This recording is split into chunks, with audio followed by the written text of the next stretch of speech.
Okay, Assalamu alaikum. Welcome back to our episode 2 of Barefoot Fist podcast on YouTube. This is recorded. My name is Asa Ayaz, and this is Sakib Hussein, aka Macca, from Burton-on-Trent. And Ramadan Mubarak to you, first of all. I'm a bit full of gunge at the minute. It's not coronavirus or anything, right? So I'm going to just start off with that disclaimer at the beginning that my sound, my voice, it's not. There's nothing wrong with your headphones or anything. There's something wrong with my voice. So Ramadan, alhamdulillah, we've been blessed again with the beautiful month of Ramadan, and often Ramadan is known as the month of doing extra good deeds. Well, one of the good deeds that is promoted and encouraged is to give your zakat in this month, to give your sadaqat, etc. in this month.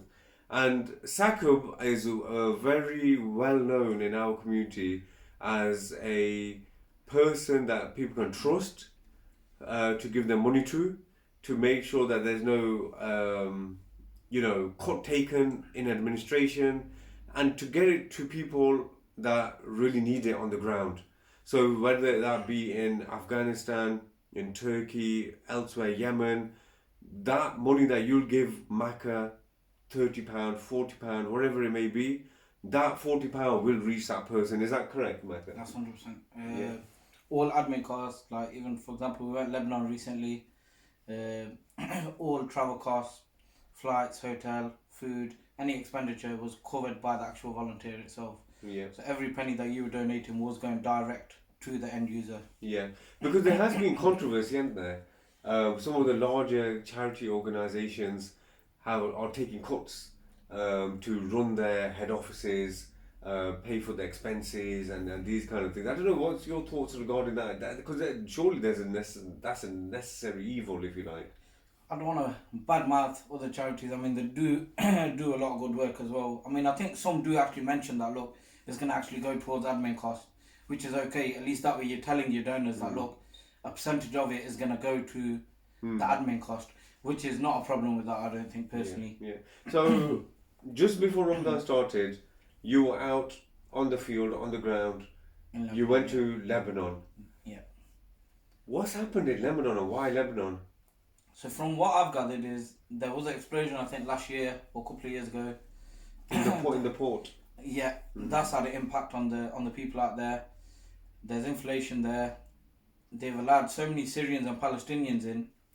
Then they've been hit with COVID, and they're struggling to look after their own people. But now they've got a load of Syrians and Palestinians at the same time. So there's a lot of tension that's going on out there. So in terms of, how long did you go for? I was out there for about 5-6 days. And was it a group of you? Yeah, there's about 7 of us. 7 of us. Yeah. And what did you come across? What was your, like, I don't want to say your memory of the trip, because that sounds really bad, but what touched you? What affected you? Like, because I'm imagining these are emotionally quite tough journeys. It's not you're going to the beach and putting your feet up, are you? You're actually going there to help people. I mean, we didn't have no rest. I mean, it was 8 a.m. starts till midnight. So there's no rest. We weren't out there for the sleep. Okay. We were there to distribute your money 100% to the end user. I mean, first story, on the first day, we were just literally sat in the lobby having a bit of food, and I seen four young kids that were just sat on the wall outside near the hotel, and they were shivering. So what's the temperature like there? What's it like? What the weather? In some parts it was snowing, and really? some parts it was hot. So one of the kids that was outside the hotel, you could tell he was really cold. He had a blanket over him, and I was there eating, and I felt really bad. So I thought I had to do something for these kids, at least give them a little bit. So I gave them a bit of food, gave them some water bottles, and then a couple of the other brothers out of the team, they actually gave them a little bit of money as well.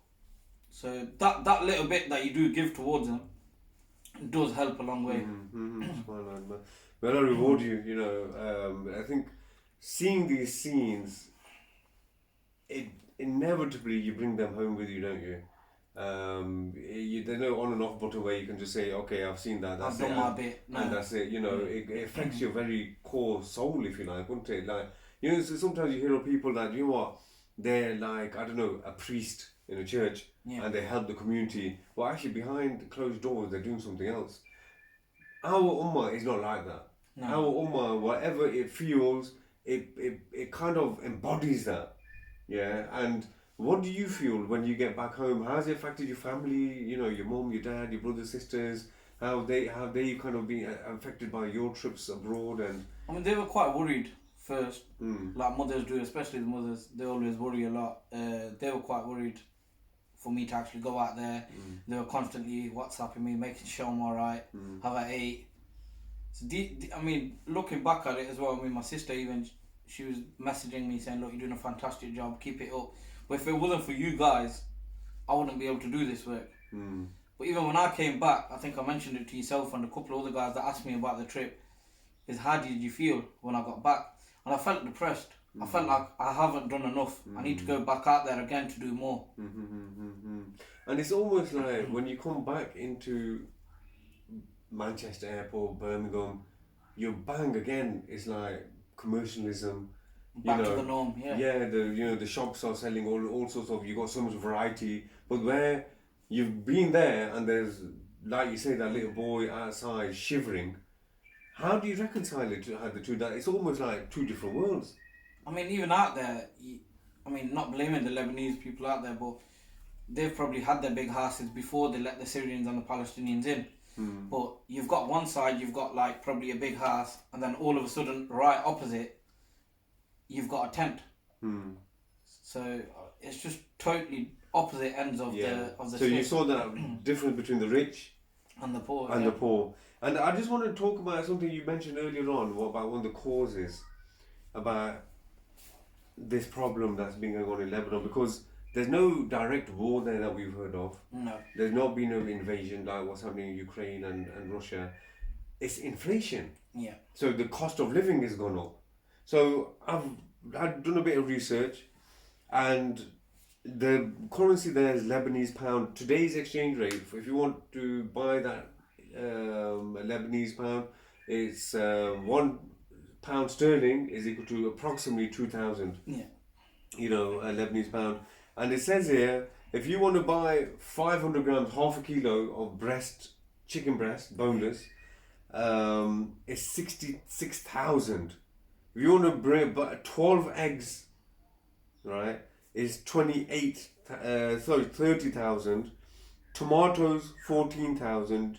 Cheese, half a kg is 70,000. A kilogram of apples is 16,000. Then it goes on to the heating, electricity bill for two people in a standard flat, 2 million. Wow. Lebanese pound. Shocking. Then there's the rent, and a normal average size for 2-3 people accommodation rent, 1.5 million. Simple internet that you want to get, 149,000 Lebanese pounds. It's crippling. It's actually eye-watering figures. Is that what you heard from the people there? That they just simply cannot afford things anymore. I mean, even just the tents, the government used to actually provide them with electricity. I speak to a guy on the way back on the plane. He said they actually used to provide them with electricity, Wi-Fi. Unfortunately, because of the inflation, they're not able to carry on that. So they've had to stop that. And where's this all come about from? What my research has led me to believe is that the banks had a big role in this. That's correct, yeah. And they kind of just played a monopoly game with the money. And everyone's heard of pyramid scheme, the Ponzi schemes. And the problem that it seems to be is some banks were offering to hold the US dollar in their banks, which their currency is pinned against. So what that means is, if you want to trust the Lebanese pound, they need to say, okay, what's this piece of paper worth? It's worth X amount of dollars. Yeah. So they used to say $1 is worth 1,500, approximately 1,500 Lebanese pound. And all of a sudden they noticed that, hang on, we haven't got many US dollars. So what they did was offered people globally, if you want to put your US dollars into our banks, we'll give you 20% return. And that's not bad investment, because if you run a business and you get 20% profit, you happy days. Yeah, You yeah. you 20, you've taken the expenses out and you got 20% profit. So people were putting their US dollars into Lebanese banks, which is, by the way, interest.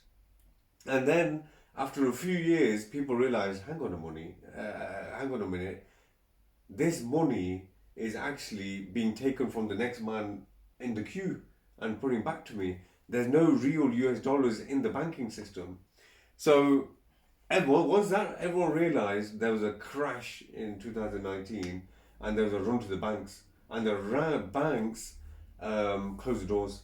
For 2 weeks they didn't open the doors, and for that reason onwards, there's been a lack of confidence in the Lebanese money currency, and there you have it. You've got inflation, people can't afford things, and the people that made the money, when I was doing my research, and a population of around 6.5 million in Lebanon, there's about 20 plus billionaires, and which for a small country is a huge amount actually of billionaires, and they've got these US dollars and they've taken it out of the system and they've legged it.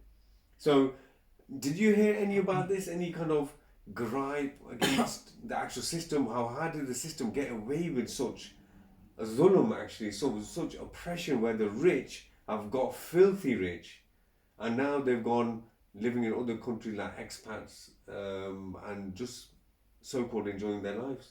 See, a lot of people out there, they kind of mentioned more about the explosion and the COVID that's hit them hard. I mean, the bank side of it, some people probably weren't even aware of it, and it's just happened because some have probably not been able to have a bank account. So I don't think they actually knew about what's actually going on. And they're rich, like you've just said, they've just taken away the money and they've become rich.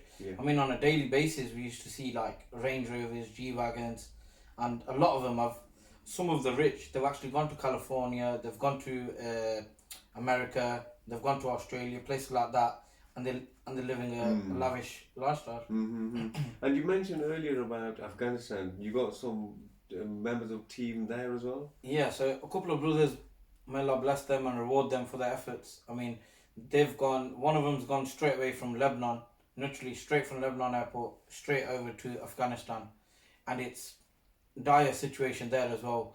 I mean, they're distributing food packs, iftar meals, and looking at some of the updates, some of the houses they're living in, it's just literally made out of clay. And it's very cold. I mean, even today, literally just before I've come into your house, I've just seen one of the posts, and one of the houses, they've got container doors. They've took the container, actual doors off the container, and they're utilising that for the house. So they've got more bulletproof kind of, if just in case the shooting happens or anything like that. They've actually used them for the front doors.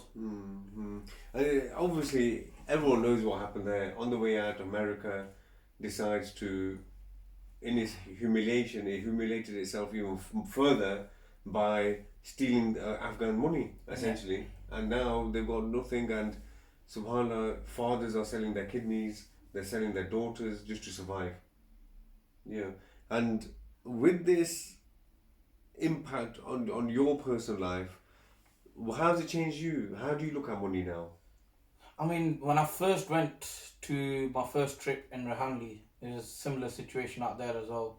There's a lot of Syrians over into Turkey, and they're literally living in tents. And at the end of my trip, I thought, you know what, I need to make some changes when I go back myself.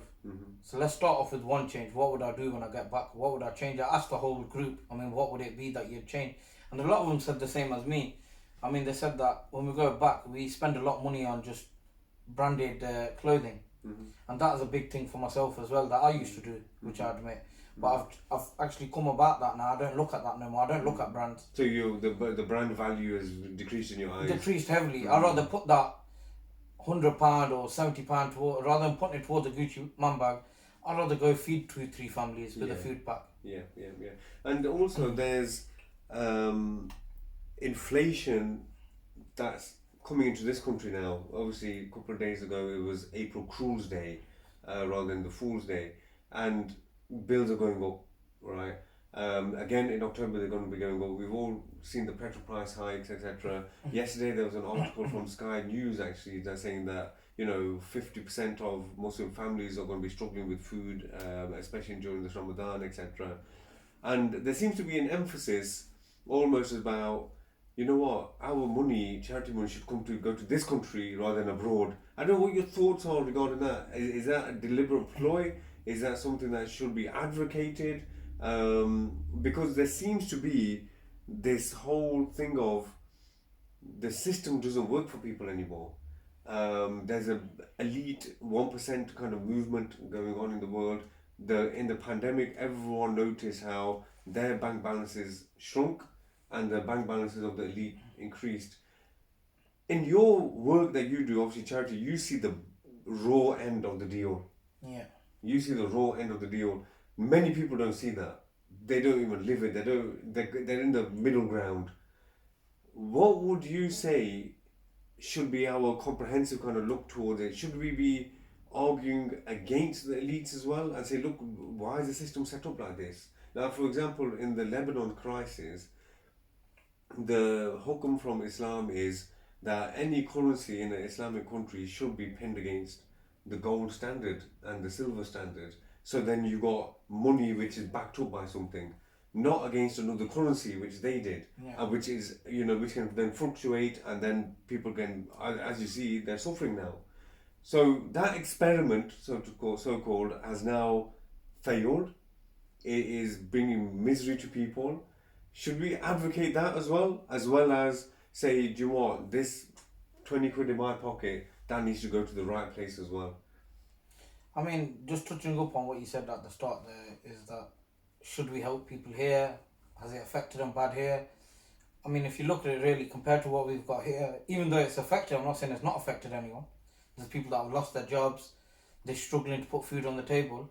But I think overall, it's still not a struggle here compared to what they're seeing on the other side of the world. It's totally different. I mean, we've still got shelter, we're still able to put food on the table, we're still able to really, if you look at it, even though it's a struggle, we're still able to afford our bills. Yeah. Really, I mean, the luxuries, we have more luxuries here. That's the problem why people can't afford the bills. I think that's what I was going to come on to. I think there's a bit of a joke that, people start struggling if they can't go to the gym. Yeah, or even have a Netflix account, Sky Sports. Yeah, or even have a mobile data. That's what they call or term a struggle. But then there has been this thing of terms that we never used to hear before. It's a choice between heating or eating. So there's your choices. Yeah, you have to limit both, or you have to compromise one over the other, etc. So I think overall things are not looking good, and your work then becomes more important. Yeah, I mean, I don't think, like you said, I see the raw end of it. Not many people see that. I mean, a lot of people just give the money, they'll hand it over. I mean, I do show my updates, but when you're actually there on the ground and seeing it, it's a totally different ball game. I mean, it hits you more. It's more of an eye opener. And what would you kind of advocate to the Muslim community here, especially like obviously in Burton-on-Trent and the masjids, etc. Because Islam is in its entirety, it's a month of Ramadan, it's a month of Quran, and like for example, like we're not eating food, it also says in Quran, don't eat interest. Yeah. You see, so when we're doing our thinking about what's going on and our economics, we should be thinking about these things. In Pakistan, there's all political turmoil at the moment. Inshallah, we'll do a show about what's happening in Pakistan in the near future. But there's a mine, believe it or not, in Pakistan, in Balochistan. Is estimated to have 40 million ounces of gold. Wow. Right? It's estimated the copper reserve, in that same mine, it's got copper as well. Yeah, the world's largest copper reserve. And guess what? It's been outsourced. So it's almost like the modern East Indian Company, where the British in the empire used to take the goods away from India and capitalize on it. The same thing is happening today. absolutely the same thing. It's called the Rico Deep Mine for any of the viewers that want to research this. But that is ludicrous, isn't it? And obviously Pakistan is in dire need of that to be gold. outsourced, it's crazy. Yeah, so that gold is not going to people of Pakistan are not seeing that gold.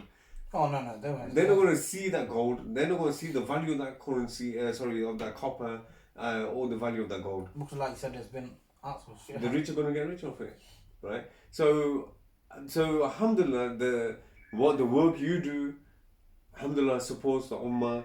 The realization I think we have to have is, look, someone doesn't get poor overnight. No. There's a lot of cause and effect. Lebanon didn't happen overnight. Afghanistan didn't happen overnight. What's happening in Pakistan doesn't happen overnight. We've got enough of a history now to say, actually, let's explore this a bit more and let's push for comprehensive Islamic solutions, because in Islam, I was surprised. I've got a book up here, Islamic Economic System, by scholars within Pakistan, and written and published in Lahore. And in them books, it tells you exactly how Islam advocates the way it should govern and look after people's affairs. How should we feed the mother if her husband passes away? You mentioned a story, and I think we'll probably end on this as well, about one of the stories in Lebanon that touched you the most. Yeah, there was a family that we went to. They were probably living in probably half the size of this room. They had 7 daughters, the parents did, and they've all 7 got divorced due to the fact that all their husbands were not able to financially support them with maybe the basic needs of food, looking after the kids. So I'm talking total with the kids, 7 sisters, their parents, all in half the size of this room they were living in. 15 people were living in that room. I mean, that was just one of the stories. There's many more that I could go through. I mean, there was, for example, a kid. We asked when was the last time you had meat on a plate, and his answer was, I can't remember when was the last time I had meat. I mean, some of the areas, the camps that we went to, there was people there that have not seen a food pack for 3 months. So as we're getting down to the last one on the truck, you could tell the tension was getting more and more because of the last food pack. They're thinking, hold on, we might not even get this. And it's just, I mean, there was fights over food pack. That's the struggle that they were going through. This is it, isn't it? And please come forward. I mean, like I say, I'll be collecting throughout Ramadan, so please come forward. I mean, you've seen the work out there that I do. It's not because of me, it's because of you guys that are actually supporting the cause. And inshallah, even if people want to go out to Lebanon, I am looking at taking groups out, inshallah. Okay. That's another thing that I want to start doing, where people actually see it with their own eyes. Because I mean, some of the stories made me actually cry out there. That's how bad it was. And in terms of, I think the work that you do, alhamdulillah, may Allah reward you for it. And I think the more exposure we have to this, it is an eye opener, to make us start thinking about these things. Because, like you say, as soon as you hit the airport, I remember when I was abroad. It was back to normal, yeah. Yeah, and the normal is consumerism. Oh yeah. It's like the branded stuff. You're hit by the duty free perfumes and watches. It's all there for you. The gifts and all of this. You're just hit by that again, and you're like, wow. And then you go roll into the car, and it's a BMW, and it's got whatever Back to the wheels, normal, 18-inch wheels, and you come back home and it's a 60-inch TV. Whatever the scenario is, but the bottom line is all these things make you immune and insensitive to what the actual feeling of that father is. To divorce, it's a serious matter. 7, not 1. 7. To give up your child, to say, look, I can't even look after my child. Here you go, bye. Go back to your mums and dads, knowing full fact that your mum and dad can't look after you as well. That's a reality. And once you appreciate the subtleties in these, it makes you sensitive into the fact that, number one, how do I budget myself? What my values in my life? What kind of the sadaqah that you do, that's immediate now, the food bank, Then there's Sadaqah Jariyah as well, Yeah. isn't it? That So you, long you term. do. So the long term that is a continuous Sadaqah. Even so, when you pass away, inshallah, the work continues. So, what kind of work do you do in that front? So you could donate towards a mosque. Mm-hmm. That could be Sadaqah Jariyah. Even, I mean, a pair of shoes, for example, long term, where someone's going to utilize that. A masalla, Yeah. wuzu facilities that, Yeah. that we're looking for in the mosque in Afghanistan right now that Yeah. haven't got wuzu facilities. They're using bottled water Yeah. to actually do wuzu in. Yeah. Yes. But I don't want people to think that I've been doing their head in over the past few weeks or during Ramadan as well about the messages. But it's to show that, look, that these people need your help, and this is a good time to come forward and show that support. I mean, Lebanon, for example, just going back to it, Syria, Gaza, Yemen, these countries, even Palestine, get shown on social media platforms. Lebanon has just completely been forgotten about. Yeah. Yeah. I understand charities are going out there, we're going out there, but you have to share this and show people that, look, what's going on. Some people don't know what's going on in Lebanon. And I think I was reading about Lebanese financial crisis, and they were talking about how it's the worst financial crisis for over since the 1800s.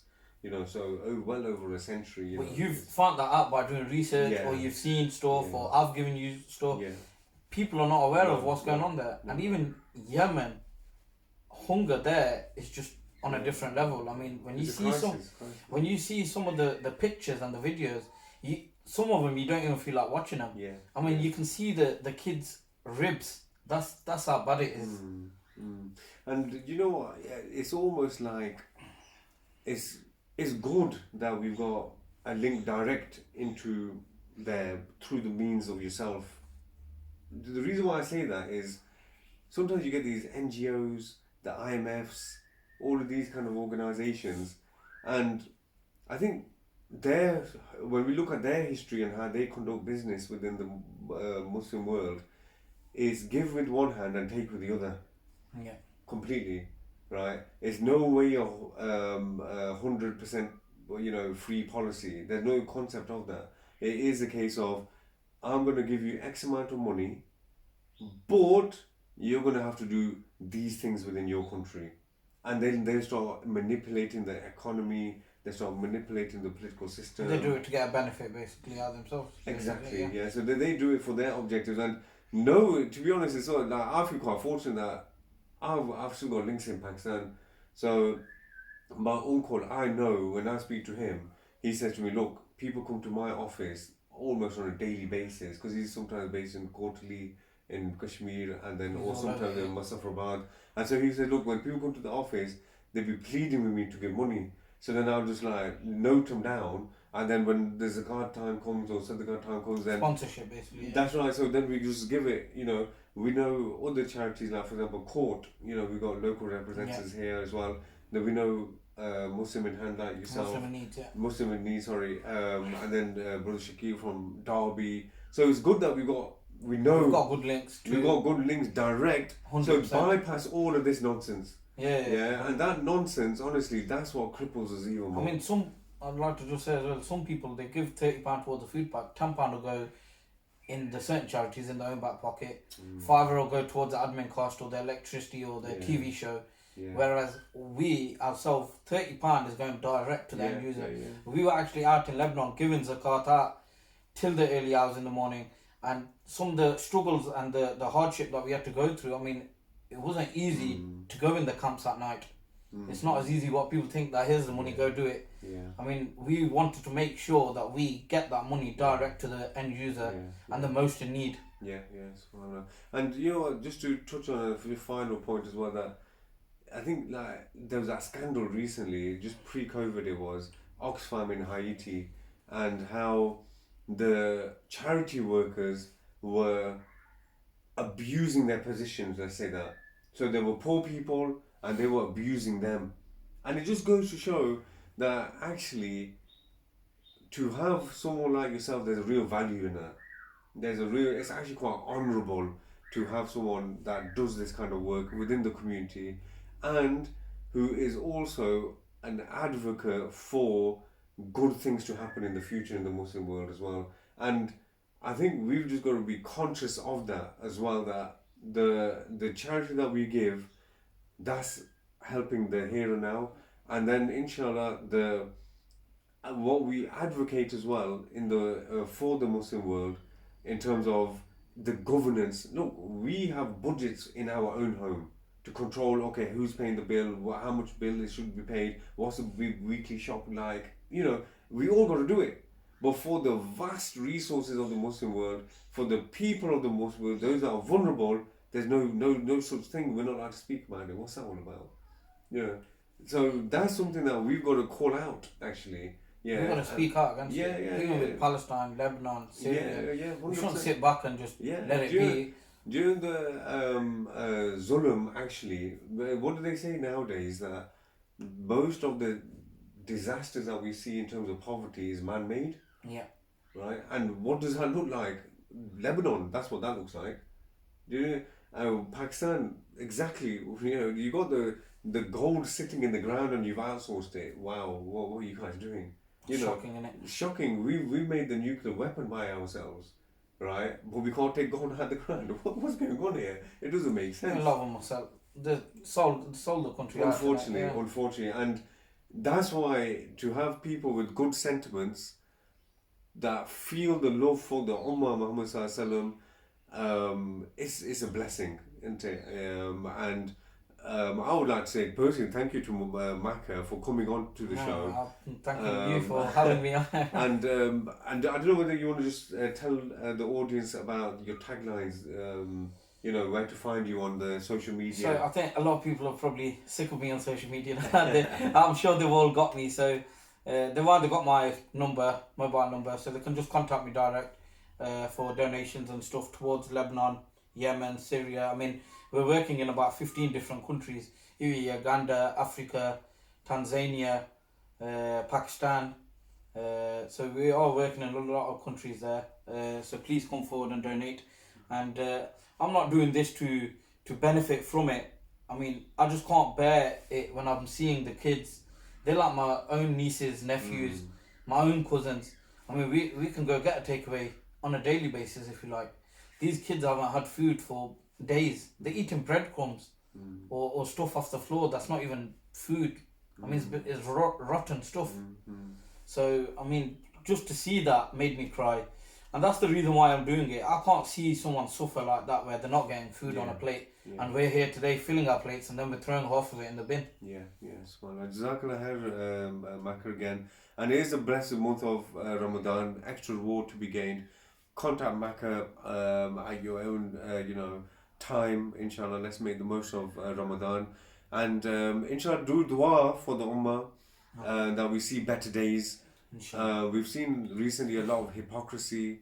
We've seen these man-made kind of systems destroy the world, actually, and the Ummah, in fact the world and the people of the world deserve a lot better, and it's going to be through the message of the deen that will